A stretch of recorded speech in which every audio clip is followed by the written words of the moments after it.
নমস্কার বন্ধুরা, আলিয়াস লাভ কিচেনে সবাইকে স্বাগত। আজকের রেসিপি ক্রিস্পি পটেটো। এই ক্রিস্পি পটেটোটা দারুণ খেতে লাগে। বাড়িতে কেউ এসে গেলেও কিন্তু হঠাৎ করে এটা আপনারা বেশ ৩-৪ মিনিট বা ৫ মিনিটের মধ্যে বানিয়ে দিতে পারবেন। এটা চা কফি সবার সঙ্গেই বেশ ভালো লাগে। সে সন্ধ্যের স্ন্যাক্স হিসাবেও কিন্তু দারুণ লাগবে।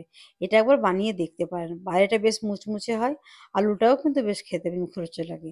এটা সসের সঙ্গে কিন্তু অপূর্ব হয়।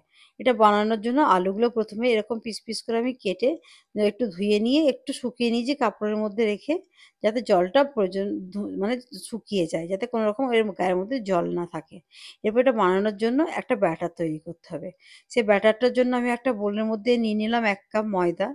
এর মধ্যে দিয়ে দেবো আমি স্বাদ মতো নুন, আর ছোট চামচের 1/2 চামচ হলুদ, ছোট চামচের 1/2 চামচ লঙ্কার গুঁড়ো, 1/2 চামচ মতো ক্রাশ চিলি, আর দিয়ে দিলাম আমি ক্রাশ গোলমরিচ। এগুলো আমি শুকনো মশলাগুলো ভালো করে ময়দার মধ্যে একটু মেখে নেব। দিয়ে এর মধ্যে আর প্রয়োজন মতো জল দিয়ে একটা মোটা ব্যাটার তৈরি করে নেব। ব্যাটারটা কিন্তু খুব বেশি পাতলা করবেন না, ব্যাটারটা কিন্তু একটু মোটার মধ্যেই রাখার চেষ্টা করবেন।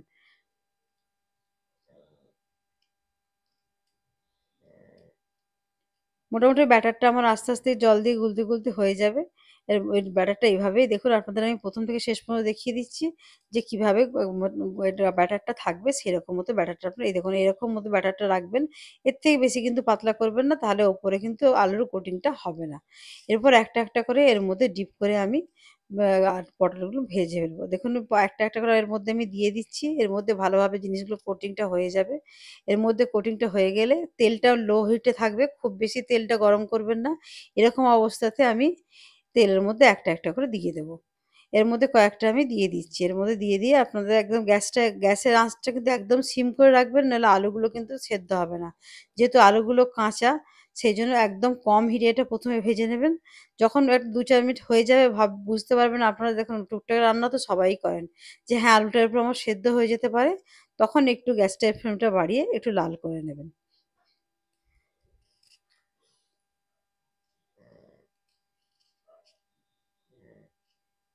বন্ধুরা, যদি আমার রান্নাগুলো আপনাদের ভালো লেগে থাকে, অবশ্যই আমার চ্যানেলটা সাবস্ক্রাইব করে আমার চ্যানেলের পাশে থাকার অনুরোধ রইল।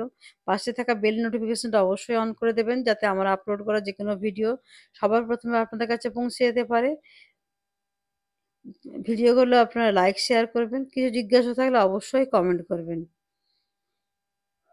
দেখুন মোটামুটি আমার এগুলো একটা হালকা কালার এসে গেছে। এরপর আমার মনে হচ্ছে আলুগুলো ভেতরে সেদ্ধও হয়ে যাবে।